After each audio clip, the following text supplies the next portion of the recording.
শেষবার ১৯৮৬ সালের বিশ্বকাপ জিতেছিল আর্জেন্টিনা।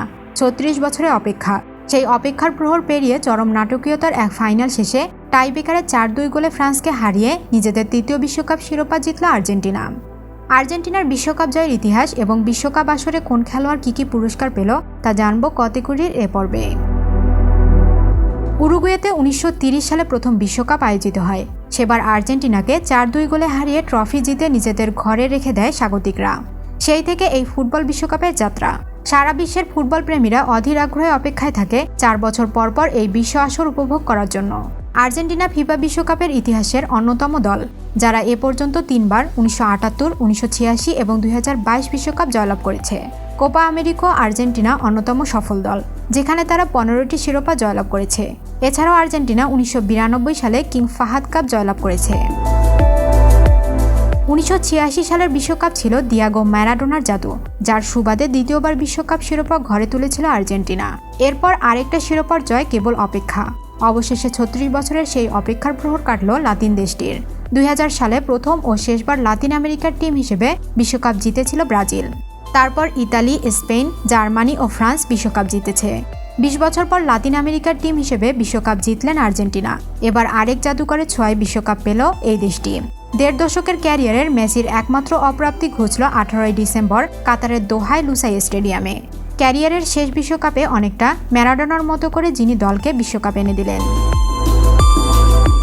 জীবনে প্রথম বিশ্বকাপ জেতার স্বাদ পেলেন লিওনেল মেসি। বিশ্বকাপের ইতিহাসে চতুর্থ টিম হিসেবে আর্জেন্টিনা ৩বার বিশ্বকাপ জেতার রেকর্ড স্পর্শ করলেন। সবচেয়ে বেশি বিশ্বকাপ জিতেছে ব্রাজিল ৫বার, ৪বার করে বিশ্বকাপ জিতলেন জার্মানি ও ইতালি। বিশ্বকাপের সঙ্গে আরও অনেকগুলো রেকর্ড নিজের করে নিয়েছে মেসি। ফাইনাল দিয়ে বিশ্বকাপে মোট ২৬টি ম্যাচ খেলেছে মেসি। বিশ্বকাপ ইতিহাসে সবচেয়ে বেশি মিনিট মাঠে থাকা ফুটবলারের নাম লিওনেল মেসি। ২৩১৪ মিনিট মাঠে থাকা মেসি পেছনে ফেলে আসেন ইতালিয়ান কিংবদন্তি পাওলো মালদিনিকে, যিনি খেলেছেন ২২১৭ মিনিট। বিশ্বকাপের আর্জেন্টিনার জার্সিতে সবচেয়ে বেশি গোল এখন মেসির দখলে। কাতার বিশ্বকাপের আগে নকআউট পর্বে কোনো গোল ছিল না মেসির, অথচ এবার নকআউটের প্রতি ধাপেই জাল খুঁজে নিয়েছে তিনি। বিশ্বের প্রথম খেলোয়াড় হিসেবে এক আসরে গ্রুপ পর্বের সঙ্গে নকআউটের প্রতি ধাপেই গোল করার রেকর্ড গড়েছে তিনি। বিশ্বকাপে ম্যাচের প্রথম ও সর্বশেষ গোলের মাঝে ব্যবধান ১৬ বছর ১৮৪ দিন, যা সবচেয়ে দীর্ঘ। পরের স্থানে আছে পর্তুগিজ মহাতারকা ক্রিস্টিয়ানো রোনালদো, ১৬ বছর ১৬০ দিন। এ নিয়ে প্রথমবার কোনো ফুটবলার হিসেবে বিশ্বকাপে দ্বিতীয়বার গোল্ডেন বল জিতেছে লিওনেল মেসি। ঘুচেছেন ৩৬ বছরের আক্ষেপ। কাতার বিশ্বকাপের ফাইনালে হ্যাট্রিক করে গোল্ডেন বুট জয় করে নিলেন ফ্রান্সের তারকা কিলিয়ান এমবাপ্পে। ৭ গোল করেও ম্যাচে জিততে পারলেন না পুরস্কারটি। মেসি এবং এমবাপ্পে দুইজনই বিশ্বকাপের ফাইনাল খেলতে নেমেছিল ৫টি করে গোল নিয়ে। ম্যাচের ২৩ মিনিটেই পেনাল্টি থেকে গোল করে দলকে এগিয়ে দেন মেসি। সে সঙ্গে নিজের গোলও বাড়িয়ে নেন ৬টিতে। ৭৯ মিনিট পর্যন্ত ২ গোল করে জয়ের পথেই ছিল আর্জেন্টিনা। এরপর মাত্র ১ মিনিটের ব্যবধানে জোড়া গোল করে ফ্রান্সকে সমতায় ফেরান এমবাপ্পে। প্রথমটি করে পেনাল্টি থেকে, অন্যটি করে দুর্দান্ত এক প্লেসিং শটে। ৯০ মিনিটের খেলায় ২-২ ড্র হওয়া ম্যাচ গড়ায় অতিরিক্ত সময়ে ১০৮ মিনিটের গোল করে ব্যবধান বাড়িয়ে নেয় মেসি। এরপর মাত্র ১০ মিনিটের ব্যবধানে পেনাল্টি থেকে গোল করে নিজের হ্যাট্রিক পূর্ণ করার পাশাপাশি ফ্রান্সকে ফের সমতায় ফেরায় এমবাপ্পে। এদিকে হ্যাট্রিক করার মধ্য দিয়ে মেসির ৭ গোলকে ছাড়িয়ে যায় কিলিয়ান এমবাপ্পে। কাতার বিশ্বকাপে সর্বোচ্চ ৮ গোল করে গোল্ডেন বুট জিতে নেন ফ্রান্সের এই তারকা ফুটবলার। বিশ্বকাপে প্রথমবার খেলতে এসেছিল এনজো ফার্নান্দেজ। আর্জেন্টিনার হয়ে সাক্ষী রইলেন ৩৬ বছর পর শিরোপা জয়ের।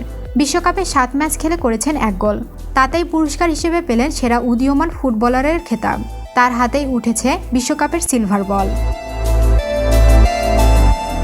টাইব্রেকারে কিলিয়ান এমবাপ্পের নেওয়া প্রথম শটে এমিলিয়ানো মার্টিনেজ পরাস্ত হয়েছিলেন। পরের দুটি শট নিয়েছিলেন কিংসলে কোমান আর অর্লিও শুয়ামেনি। দুজনকেই ফিরিয়ে দিলেন এমিলিয়ানো মার্টিনেজ। শেষ শটে কুলোমুয়ানি গোল করলেও শিরোপা জিততে কোনো অসুবিধা হয়নি আর্জেন্টিনার। তাতে বিশ্ব চ্যাম্পিয়নের মুকুট জয়ের নায়ক হয়ে যায় তিনি। সেই কীর্তির পুরস্কার হিসেবে জিতলেন বিশ্বকাপের গোল্ডেন গ্লাভস। মার্টিনেজের পেনাল্টিতে প্রতিপক্ষকে প্রতিহত করা এবারেই প্রথম নয়, এর আগেও তিনি এর বীরত্ব দেখিয়েছেন। কোয়ার্টার ফাইনালে নেদারল্যান্ডের বিপক্ষেও তিনি টাইব্রেকারে উদ্ধার করেছিল আর্জেন্টিনাকে। এ ধরনের ভিডিও নিয়মিত দেখতে চাইলে কতেকুরি সাবস্ক্রাইব করে পাশে থাকা বেল আইকনটিতে ক্লিক করুন। ভিডিওটি ভালো লাগলে লাইক করুন এবং বন্ধুদের সাথে শেয়ার করুন। ধন্যবাদ।